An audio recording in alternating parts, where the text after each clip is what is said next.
everyone, my name is Letitia and I will be reviewing a book called Lighthouse. And this is just not a summary of one chapter, this is a summary of the whole book. So let me just show you guys the characters I think are the most important. We're going to start with Olive, which I think is the absolute main character of the story. Olive and Suki, but I just keep saying characters. Olive is 10 years old and she's absolutely determined to find out to know what happened to her sister. Cliff is Olive's younger brother, who is 7, and Suki is Olive's older sister, who, I'm not going to spoil the book, let's just say goes missing. And we have their mother, we have Gloria, who lives next to them and also works with their mother.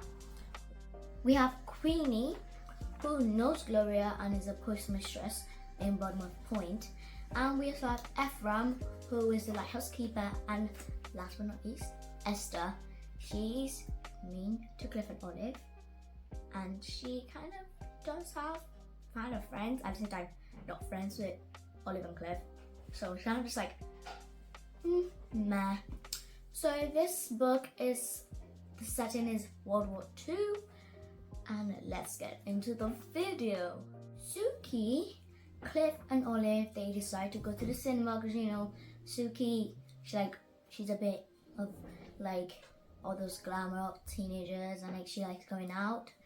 So like Suki's like, let's go watch this film, let's go to the cinema.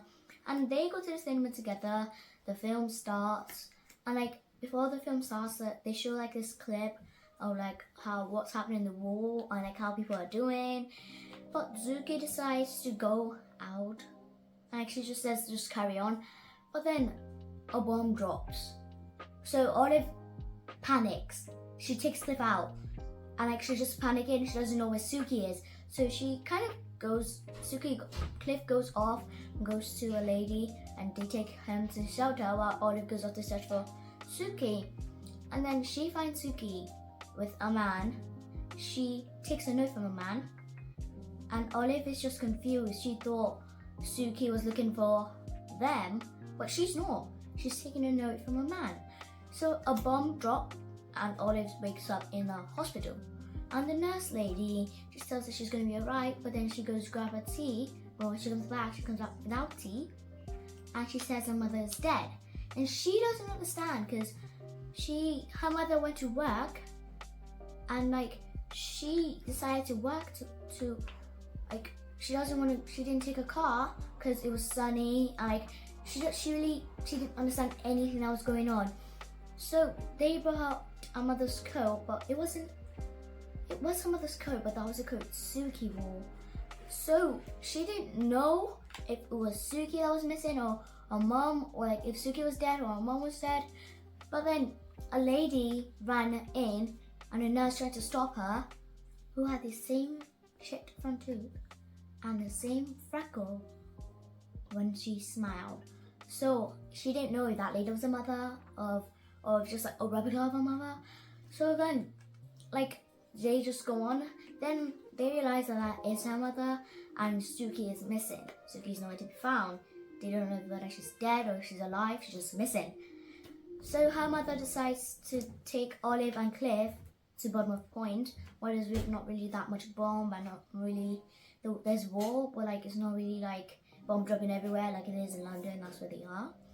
So they get there. They stay with Queenie. They have to work for Queenie.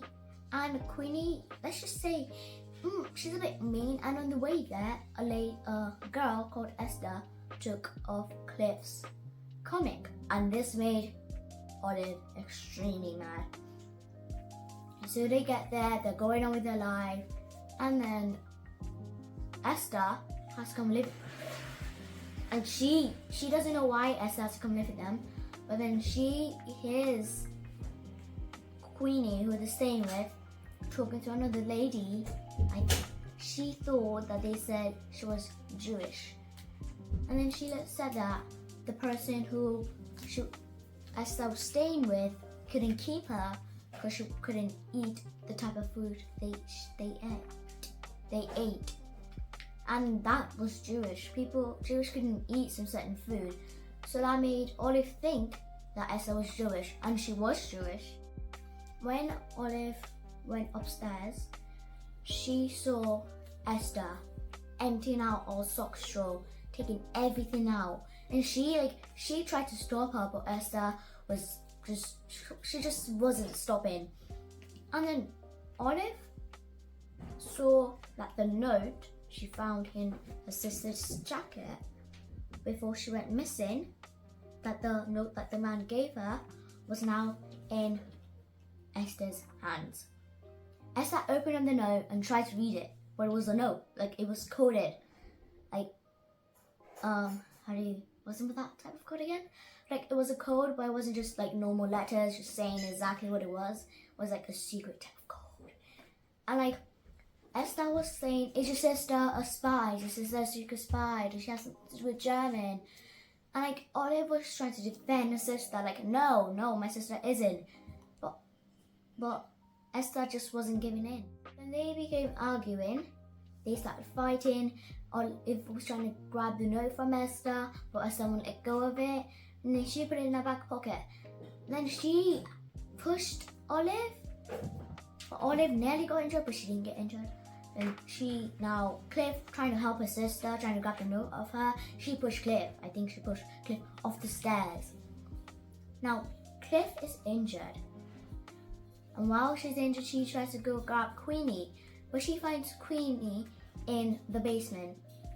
And she's just there. She's just trying to work and stuff. And when she comes in, she barges in, the clock drops as loud as when she slams the door.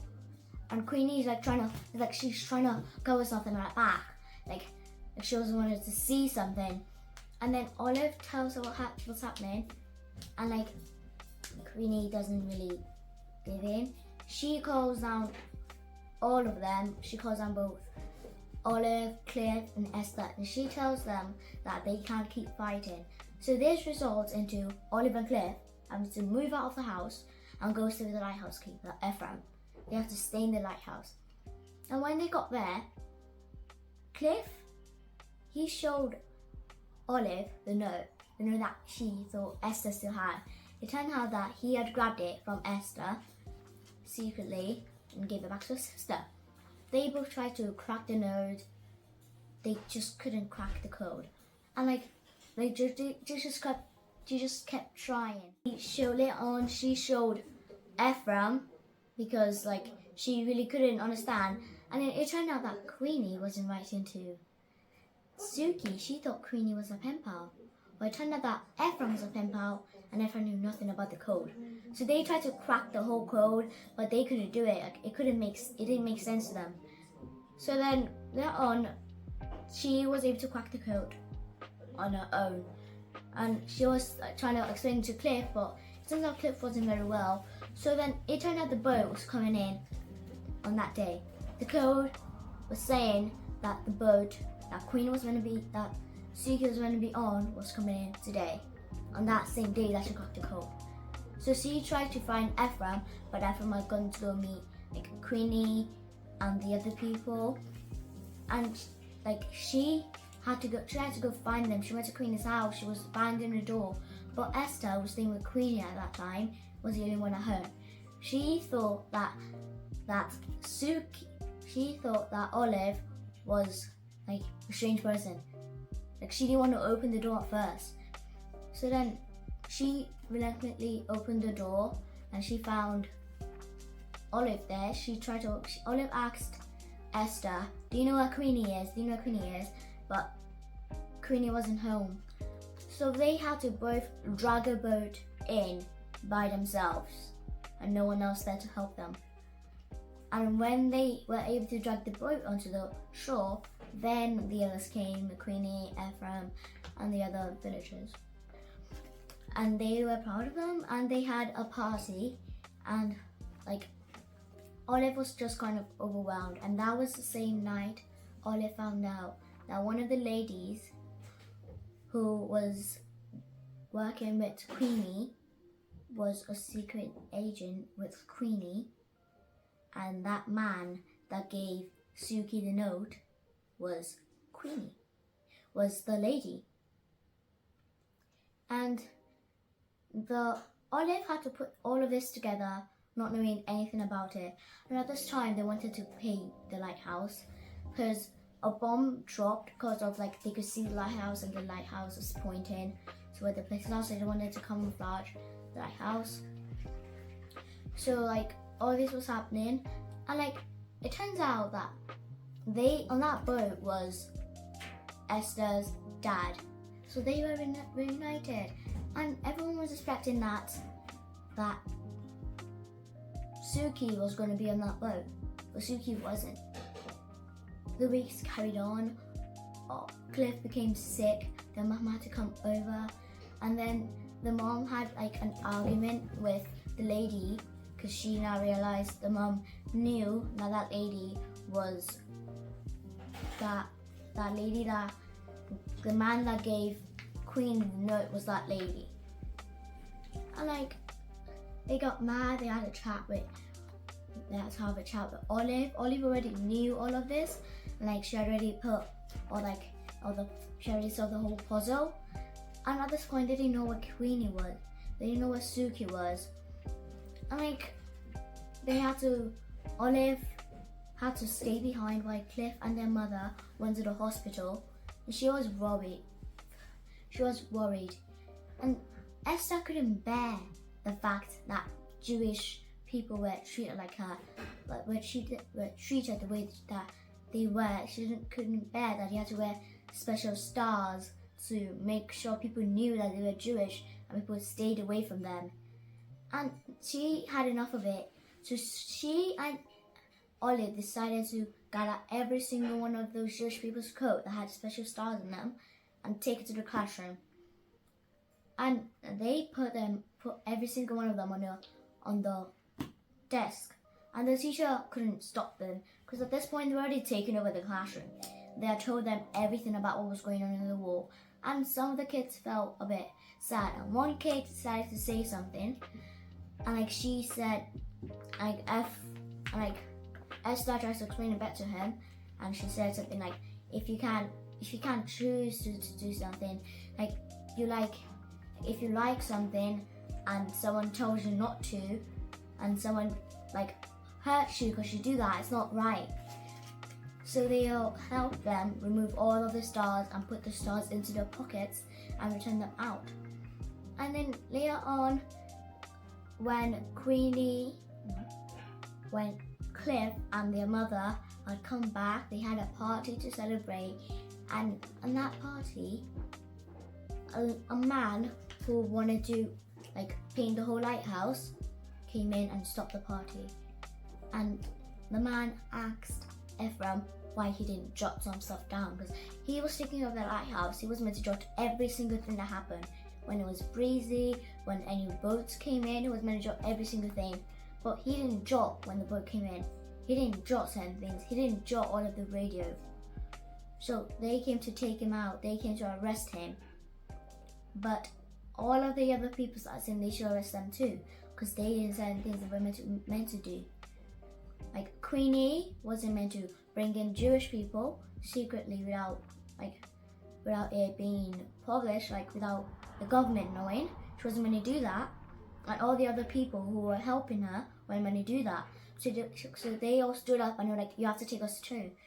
And the Jewish people said that they have to take us too because they weren't meant to be there. And they couldn't take all of those people at the same time. So he couldn't do that. So they continued having a party. When Cliff came back just in time, they had a party about who could eat the biggest, who could eat the most. And Cliff won. He was very, very proud of it. And he wasn't afraid to show all of the scars he had from the operation he had on his appendix, because that's where he had an injury. And later on, after they sat down and everything like that, Olive went out to just get some fresh air, and then she saw a boat, just a mini boat, coming in, and Suki was on that boat. Suki was on that boat and she was alive. She wasn't dead. And Suki like ran out and hugged Olive, and Olive didn't know what was happening. And it turned out when they went in and they told like the mother and Queenie and Ephraim. Queenie was happy and at the same time shocked. Their mother started crying. Like, she just couldn't handle the emotions. Olive, and then Suki told them what happened to their father, that when the plane crashed, when their dad's plane crashed, that he didn't actually die. That the dad, they all thought the dad died, but the dad didn't just immediately die when the plane crashed, but when the plane crashed into someone's garden, that he was still alive, he had a drink with them, and he died peacefully on the man's dining table while he was having his tea. And the man set out, the man who the dad died in yard. No. The man who the place where the dad died, the person who owned that place, he wanted to find their family, but he couldn't. But when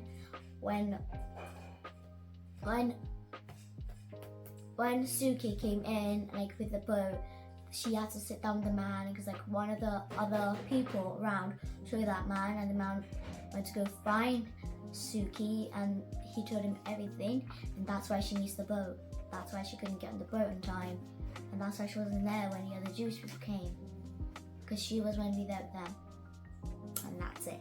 Bye guys.